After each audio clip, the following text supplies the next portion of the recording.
And this is a continuation of group number 1 of showing you that this evidence has had the proper chain of custody, is authentic, is relevant, and I'm establishing this as legit evidence to the court in the sense of that it is very, very relevant to the timeline in the entire case. And each group is relevant to the group before it, as each group solidifies the group before it. Now I'm going to continue on collecting this evidence, which we left off October 13th, 2015. So to continue on the journey, which this is my private journal. All of these calendars is my journal. It's mine. Nobody has ever seen this. And it has definitely been a journey. So, on February 28th, 2016, we celebrated our 3-year anniversary. And on March 13th, 2016, we celebrated Freedom K's 2nd birthday. And on April 9th, 2016, we celebrated Honor's first 1-year-old birthday.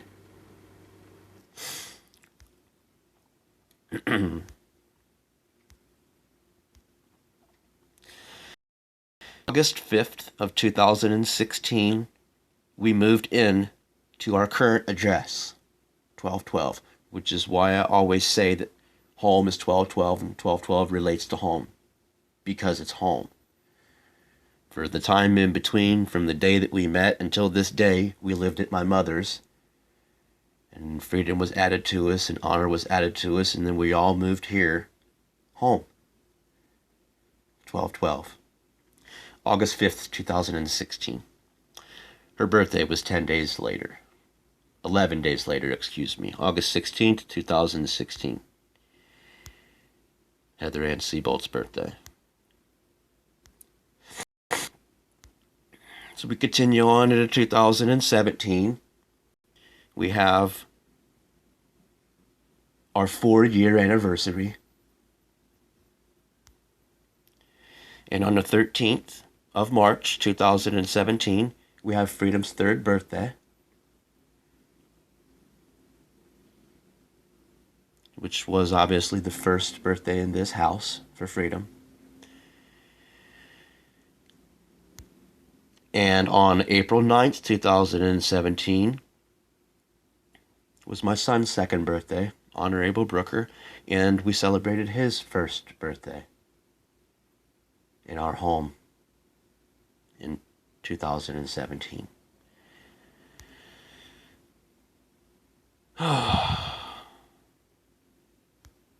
And then my birthday is June 7th. I was born 6/7/80. Stephen Michael Brooker is my full government name and my government birth date.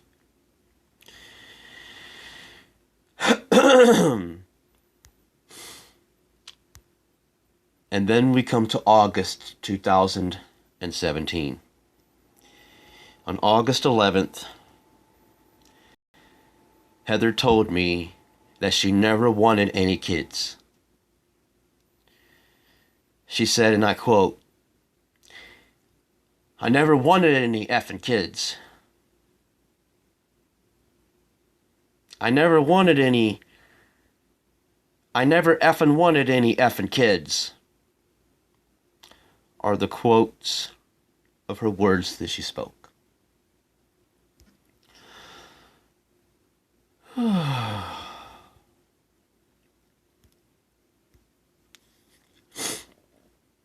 On August 12th, 2017, Heather and I talked. She said that she just can't do it. Be a mom, that is. And that when Mama comes for her birthday, she's leaving with her. So on this day, August 12th, 2016, the day after she told me that she never wanted to have any kids, The next day, this day, August 12th, 2017, she told me that she was leaving in 4 days on her birthday on the 16th. So those birthdays that I talked about, my daughter had 3 and my son had 2. Each of them only had 1 birthday in our home, 12/12, before their mother abandoned them, and she's never spent another birthday with them again. Even though at times in the past I had invited her for years, a couple of years, which is not an option anymore. The kids are well way past that. That's no longer an option now. And on August 16th is her birthday itself. And because Heather was telling Mama, Aunt Peggy, Peggy Hurl, which is the one that always gives her these $2,000 to file this motion with Nikki Reed, which is the 3rd time she's given her $2,000 to do this. This woman is a millionaire. She has stocks and bonds from the 60s and 70s. And she just gives money away to please people. She buys a $6,000 car, $16,000 house, $32,000 house, a $12,000 house. You get the idea. She's bought them all houses and cars, multiple cars at times, over and over again. She's the enabler of this group of narcissists in West Virginia that are highly ancestral and practice things like voodoo, mountain witchcraft, and things like that. Things that I'm totally against. So Heather tried to convince Mama to come and pick her up, and Mama wouldn't listen.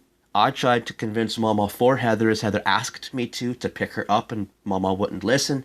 And I eventually had to get my mother to call Peggy Hurl to get Aunt Peggy to listen to what Heather wanted, which was to be picked up. Just she wanted to leave.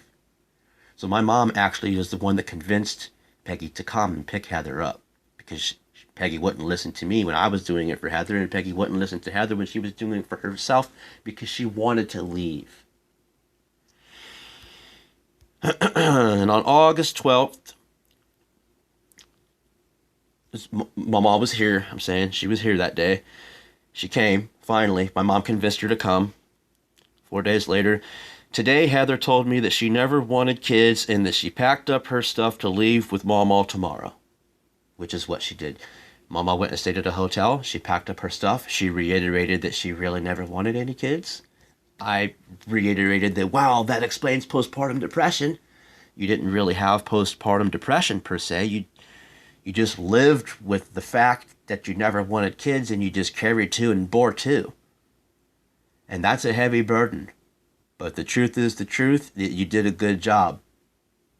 You know, as a donor or a ship, you carried as a mothership and donated 2 pieces and part of yourself as eggs to my children that you've always promised me that you would give me even before any of this, which you did. And that's what made me love you. So, the 21st came. Mama was here. They were leaving. Today, Heather loaded up all of her stuff into Momo's car.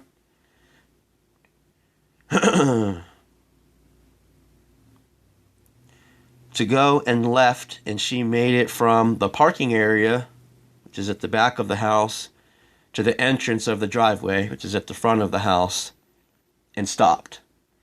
Jumped out of the car and begged to stay. She stopped him from leaving, jumped out of the car, and begged me to stay. And of course, I said yes.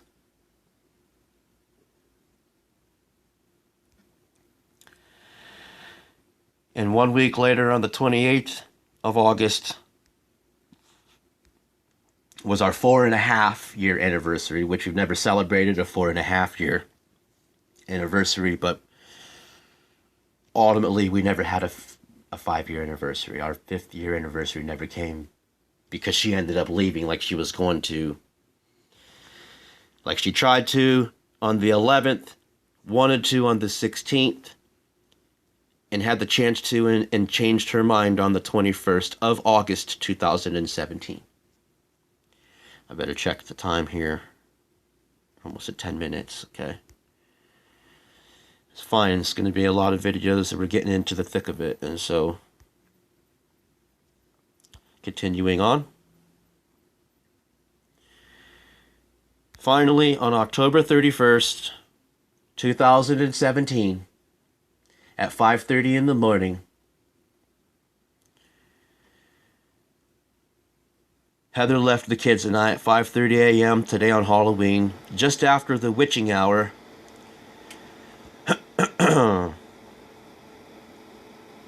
She said to me, and I quote, "I never claimed your Holy Spirit. I effing hate your effing guts. And I just want my effing life back. Trick or treat, mother effer," and slammed the door.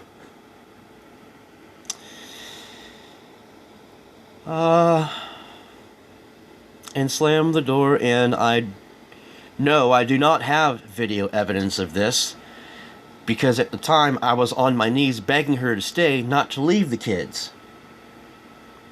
And as I let her leave in secret from Honor and Freedom, she abandoned them. And later I weighed the kids that day, as it was just us three. I weighed the kids is after I changed the diaper on Freedom, and she was big. She weighed 52 pounds. I weighed the children. She weighed 52 pounds. Honor weighed 26 pounds. She was literally double his weight. His was 26. Hers was 52. She was twice his weight and less than 13 months older than him. He was malnutritioned at 26 pounds, and she was definitely obese at 52 pounds. See, this was October 31st, 2017. So 2018, 2019, 2020. And 3 years later, she weighs 54 pounds today. In over 3 years' time, and about roughly 3.5 years' time later, of weighing 52 pounds on October 31st, 2017, today is February 9th, 2021. She weighs 54 pounds. 2 pounds heavier than this weight I had to change her diaper at 52 pounds. That was the first time that Heather left us.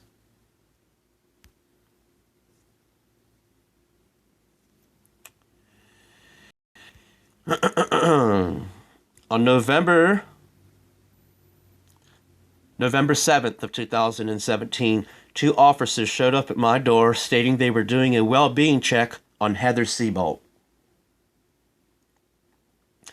Heather Seabolt, and when I said she's not here, they asked about Honor and Freedom and said CPS sent them here to check on the kids. It was 4:30 p.m. on November 7th, 2017. They openly and publicly inspected Honor and Freedom and left satisfied. They are safe and healthy. Here also, no, I did not record this event, as myself, it was totally unexpected, and I just answered the door without recording first, because as this was the first time they came here, I was not expecting any well-being checks on Heather Seabolt. Or any checks from CPS on my children, for that matter. I was not aware that I had to answer my door with a recording device to produce evidence for a court date, to prove that I'm being honest and that she purged her affidavits. Monday, November 13th, 2017. Today, I had a missed call at 2:50 p.m., and she left a voicemail, and it was Mindy Smith from Stark County Child Services, CPS.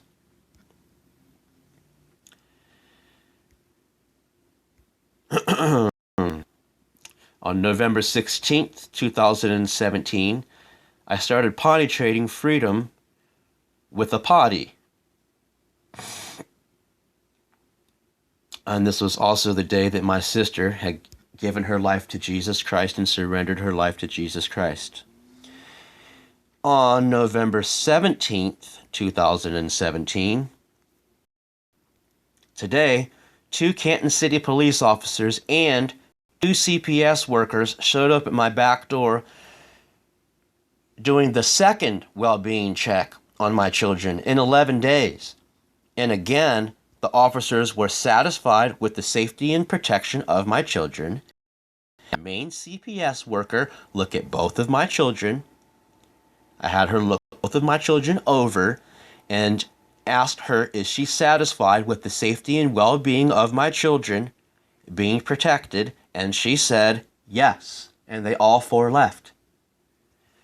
Note, she said she was concerned that my children had not been to the doctor in a year. But my question is, why would you take healthy children around sick kids? Furthermore, she implied that my kids were sick and I had not taken them for medical treatment.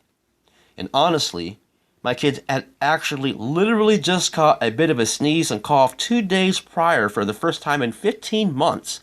And since I have not spoken to anyone except for Heather, my question is, how did they even know that my kids had just got sick in the past 2 days? Unless Heather said something to them.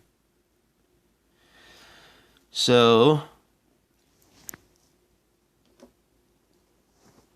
it's time to stop this video again. I'm just going to hit stop this time instead of pause.